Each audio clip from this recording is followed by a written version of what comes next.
BNP Awami লীগের টুকাইরা কি পরিমাণ সন্ত্রাসী করছে কালকা ভিডিওর ফুটেজগুলো দেখলে বোঝা যায়।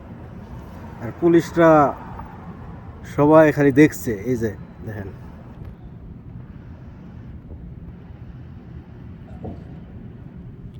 পুলিশের সামনেই সব ভাঙচুর হইতাছে গাড়ি।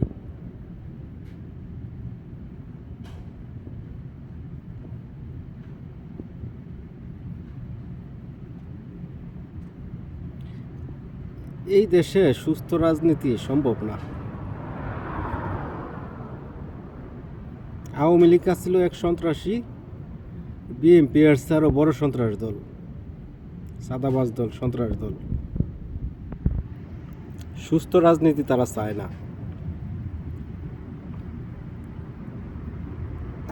কেমনে গাড়িগুলা ভাঙতেছে। এই দেশে রাজনীতি বলে কিছু নাই।